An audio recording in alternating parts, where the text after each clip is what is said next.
Good morning, everyone. Welcome to Wednesdays with Wendy. This is a new series I'm going to start on my page where I take about 5 minutes every Wednesday to go live and talk about a current topic in accounting, bookkeeping, tax, something that you need to know to run your business better today. Before we get started, let me introduce myself in case you don't know me. My name is Wendy Kane. I'm the owner of Kane Accounting and Financial Coaching. I do bookkeeping and payroll for independent contractors and small businesses so that you can have accurate financials and peace of mind. Today's topic is 1099s. Tis the season. You thought we finished that up in Christmas back in December. Oh no, there's still a season. It's known as 1099 season around here. And let me just tell you, no one's happy about it. No one likes it. No one in their right mind has ever said, "Oh, wow, I can't wait to file 1099s. Oh, I got a 1099 the other day. I can't wait to put that on my taxes." No one says that at all. So, in order to make the process a little less painful, I want to explain the two main forms that go into this process so you can have an idea what you need to do for your business. And if you're one of my clients, you can have an idea why I'm asking you for these things. All right. The first one is called a Form W-9. Look, I made visual aids. Ta-da! Okay. Form W-9 is simply a request for information.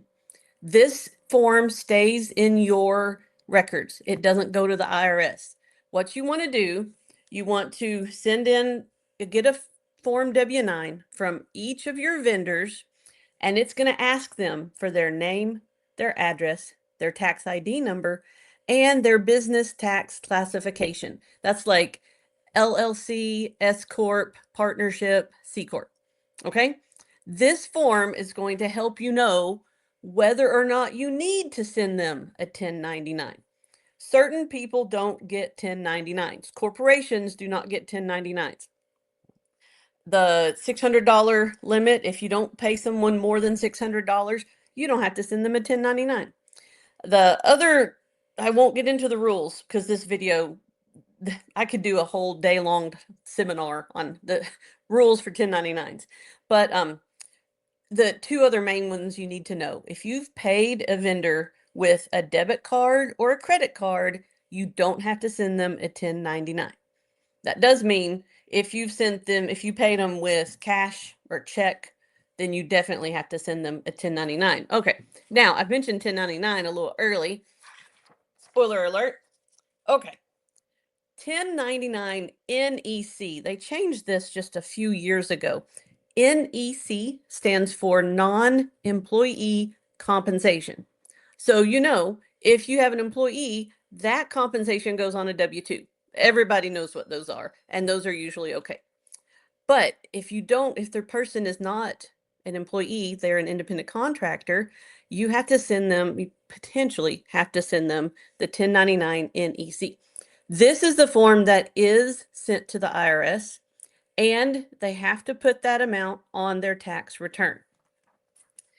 These are the amounts that not everyone likes to see because they're they're sent to the IRS, and so you have to report that. And I know that bothers some people, but here's the deal. You have to report your income. And if you're a contractor and you're waiting on these 1099s to show up, let me just explain. You have to report all of your income, whether it shows up on a 1099 or not.